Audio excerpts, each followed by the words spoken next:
Gloire à vous! De retour sur TopSolid pour une nouvelle vidéo et même pour un nouveau format sur la chaîne. Je vous propose de découvrir et de redécouvrir TopSolid depuis la base. Voici les tutos TopSolid Vidéo Solutions.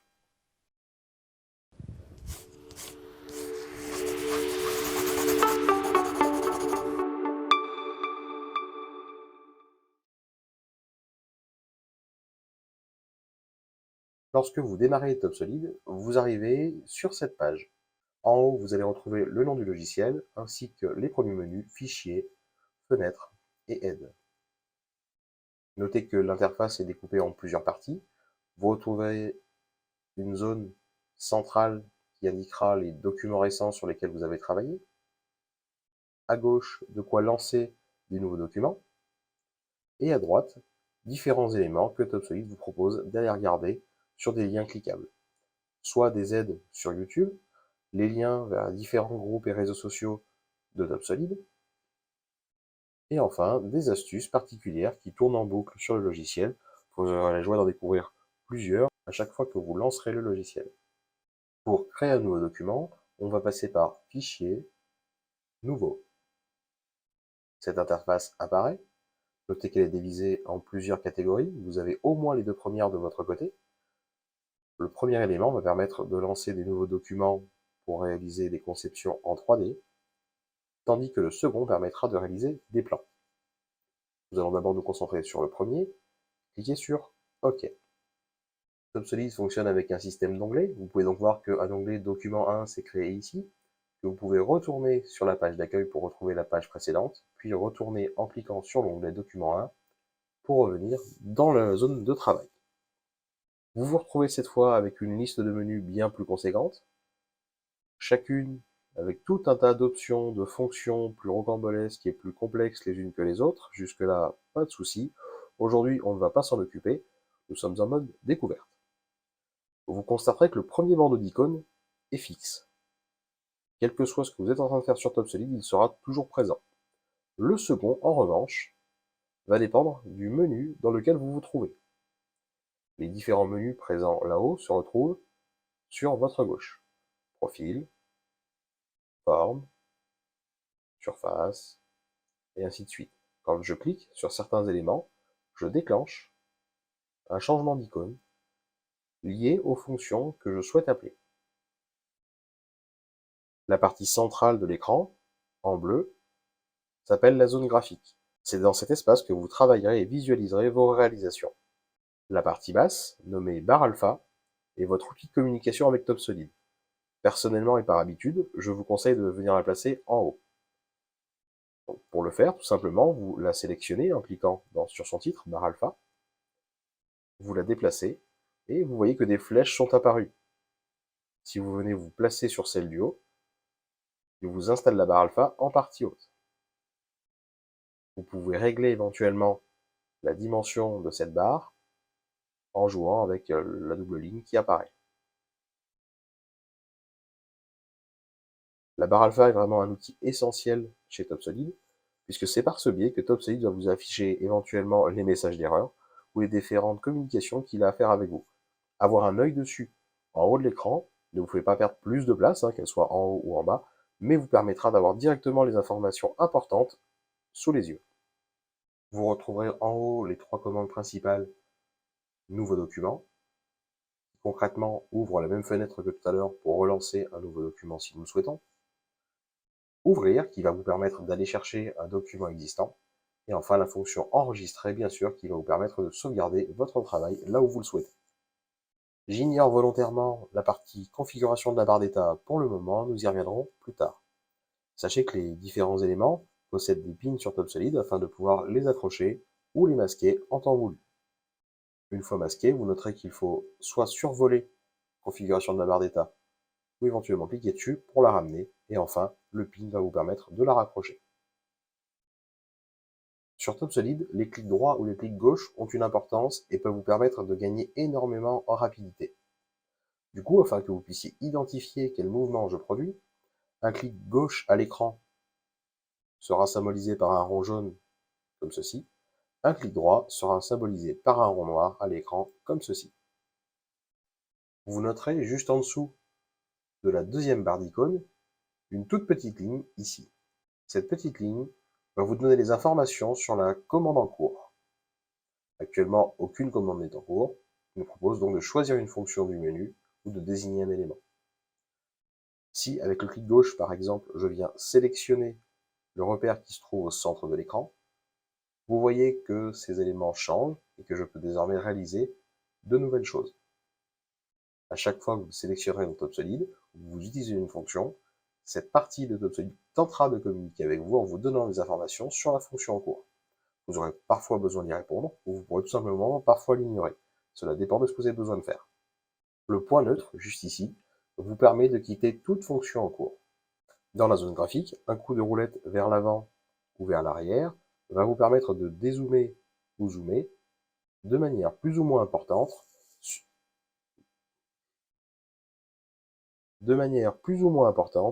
sur vos éléments dans la zone graphique. Notez que si vous appuyez sur la touche CTRL et que vous faites un clic gauche que vous maintenez appuyé, une petite main apparaît. Vous pouvez alors, grâce au mouvement de la souris, faire pivoter dans les 3 dimensions les éléments de votre 3D. Afin de vous remettre en vue de dessus, je vous invite à cliquer sur vue de dessus qui se trouve ici. Notez que cette icône va vous permettre d'utiliser différentes configurations de vue. La plus courante et la plus pratique est celle proposée par défaut, vue de dessus. Enfin, Zoom Global va étendre la vue de manière à intégrer toute la partie visuelle au sein de l'écran. Comme nous n'avons rien de tracé, il se contente de zoomer sur le repère. Je vous propose d'attaquer avec une première fonction, l'esquisse. Cliquez sur Esquisse, le bandeau vient de changer. Tout d'abord, nouvelle esquisse, repère courant. Il va utiliser ce repère pour tracer. Sélectionnez Créer contour, rectangulaire, dézoomez quelque peu, cliquez un premier point et vous voyez la suite de la fonction métalliquée. Deuxième point sur la diagonale. Je n'ai plus qu'à placer mon point. Maintenant, je peux soit réenchaîner la fonction rectangulaire, soit utiliser côté auto. Côté auto va me coter automatiquement les deux côtés du rectangle. Ensuite, je peux vouloir centrer ce rectangle sur mon repère, c'est-à-dire l'axer sur X et sur Y. Mettons que ce soit ce que je souhaite faire. Je vais me placer sur X. Vous noterez qu'un symbole est apparu autour de la cote pour indiquer que nous sommes centrés sur X. Et même chose sur Y. La cote n'a rien. Dès le moment où je clique dessus, on vient indiquer le changement. De plus, vous noterez que le rectangle est devenu vert. Ce changement de couleur vous indique visuellement que l'esquisse est totalement contrainte, puisqu'en effet, les dimensions hors tout sont imposées, et que j'ai indiqué que ces cotes devaient être centrées sur le repère de base. Vous comprenez bien que aucun des traits ne peut plus bouger sans contredire une des informations. Grâce à l'outil Modifier paramètres, vous allez pouvoir changer la valeur des codes qui sont déjà rentrés. Paramètres à modifier, toujours le bandeau de commande, toujours un œil dessus. Je viens cliquer sur la cote à modifier et je vais souhaiter, je ne sais pas, 350. Ici, 225. Je vous propose également d'utiliser la fonction congé, juste ici. Et toujours, même chose, on va lire fonction après fonction les commandes que nous enchaînons. Rayon du congé, passer à 50 mm. La sélection du profil à modifier. Quant au profil à modifier, on va avoir une petite assistance de la part de TopSolid. En effet, selon l'endroit où je vais cliquer, il va me proposer le bon emplacement du rayon. Vous voyez, je dois sélectionner un profil et entre guillemets, il a le choix entre faire le congé ici ou ici, par exemple. Si je clique vers le bas, il me propose directement le congé en bas. Mais si j'avais cliqué vers le haut, le congé se serait fait tout seul vers le haut. En cas d'erreur et pour annuler une action, comme je viens de le faire, veillez à bien utiliser la commande défaire. Vous pouvez utiliser également le raccourci clavier carré qui se trouve juste à côté de la touche 1 ou au-dessus de la touche tabulation. Cliquez une fois dessus, il annule le dernier tracé et je vais pouvoir recliquer en partie basse pour réaliser mon congé. On applique, faire congé. Le rayon de 50 que j'ai renseigné a été placé sous forme de cote. L'esquisse est donc toujours parfaitement contrainte. Une fois mon tracé terminé, je vais tout simplement terminer l'esquisse et me voilà revenu dans mon document avec mon tracé réalisé. Si vous souhaitez remodifier cette esquisse, sélectionnez la clé plate. La clé plate, modifier élément. On clique une fois dessus et ensuite on vient sélectionner ce que l'on veut modifier. Cliquez sur votre esquisse et vous retournez automatiquement en mode esquisse au sein de celle que vous avez tracée. Notez que pour savoir si vous êtes en mode esquisse, un contour vert est ajouté tout le tour de la zone graphique et que lorsque vous le quittez, ce trait vert disparaît. Rendez-vous ensuite dans Forme, puis Extruder. Nous avons tout un tas d'options que nous allons ignorer pour le moment, et à la fin, Profil ou Texte générateur. Le profil qui va nous permettre de générer la forme à extruder, c'est celui que nous avons tracé. Notez que dans la zone graphique, si je vais vers le haut, la pièce s'étend vers le haut. Si je vais vers le bas, la pièce s'étend vers le bas. La cote semble s'ajuster au mouvement de la souris. Vous pouvez pour autant rentrer directement une dimension de hauteur dans l'espace ici de la commande. Vous pouvez faire en sorte que la répartition soit centrée et non pas mise d'un seul côté. Hop là. Mettons que nous voulions une hauteur, je ne sais pas, de 25 mm. Je suis parti vers le haut. La flèche rouge dans la zone graphique, d'un simple clic, vous permet d'inverser les 25 mm et de les faire partir vers le bas. Encore une fois, selon vos besoins en conception. TopSolid vous permet de colorer vos pièces pour faciliter la conception et pouvoir les différencier. Je vais par exemple passer cette pièce en gris foncé, en sélectionnant le gris foncé et en appliquant sur la pièce tout simplement. Afin de différencier les tracés différents, je vais repasser en blanc, me positionner en vue de dessus, faire le zoom pour me recentrer. Maintenant que je suis là, je vous propose de réaliser notre premier usinage. Je vais quitter la fonction avec le point neutre, puis aller dans Bois, Rainure. Là encore, le petit bandeau de la fonction va m'indiquer quels éléments je dois sélectionner pour réaliser ma fonction. Il me demande une phase de référence. Je vais usiner le dessus de cette pièce. Je vais lui demander de joindre les arêtes.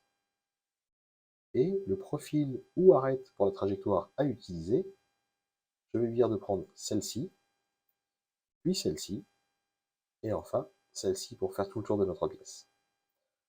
Je clique sur Stop. L'usinage sera bien dans ce sens-là et vers l'intérieur. Aujourd'hui, ça me convient.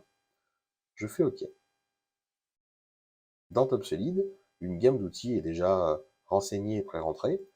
À vous de les utiliser en fonction de vos besoins ou éventuellement plus tard de créer les vôtres. Pour ma part, je vais les utiliser telles quelles. Dans la liste d'outils, je choisis la mèche-gorge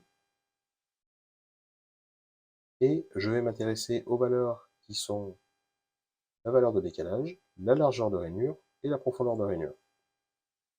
Par rapport à l'arête, je vais me décaler de 15 mm vers l'intérieur et je vais vouloir une largeur de 3 mm pour une profondeur de 3 mm également. Je vais faire OK. Et me voilà avec une gorge de 3 mm tout le tour de ma plaque.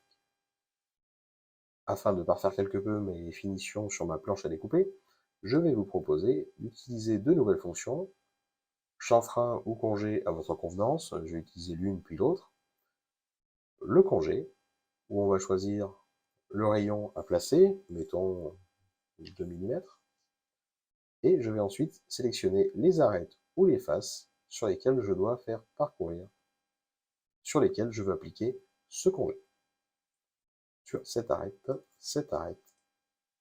celle-ci. Une fois que j'ai sélectionné toutes les arêtes que je souhaitais réaliser, je n'ai plus qu'à faire congé.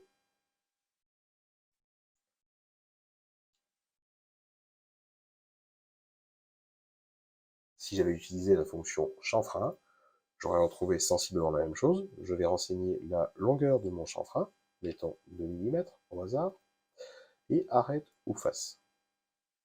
Je peux par exemple sélectionner directement toute la face de dessous, et vous voyez qu'il va par lui-même me sélectionner toutes les arêtes extérieures de la pièce.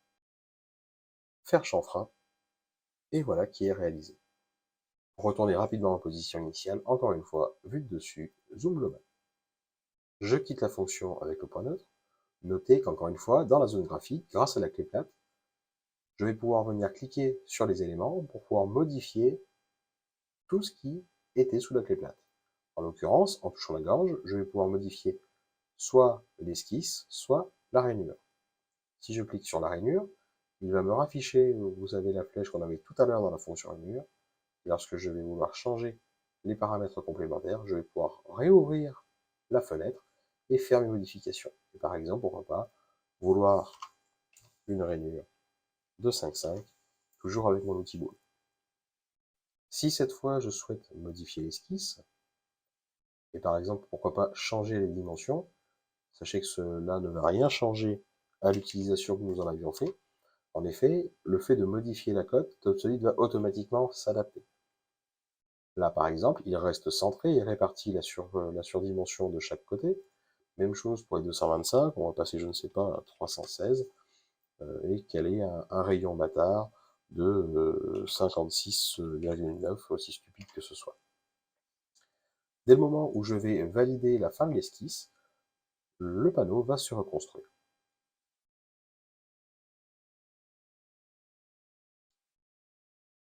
Les usinages ont entièrement été conservés, répétés et adaptés aux dimensions.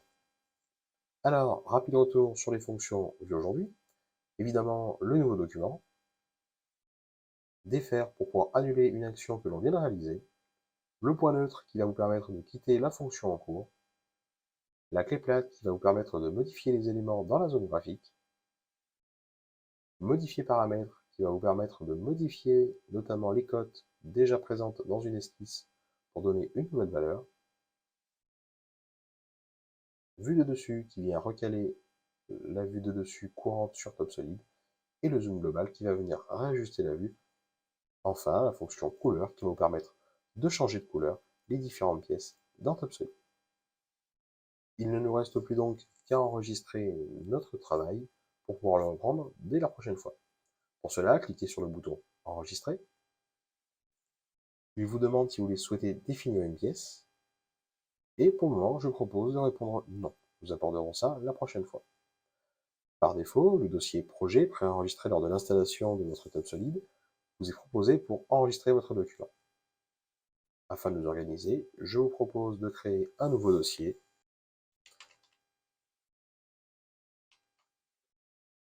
Épisode 1, de vous placer à l'intérieur, de renommer votre point top en planche à découper,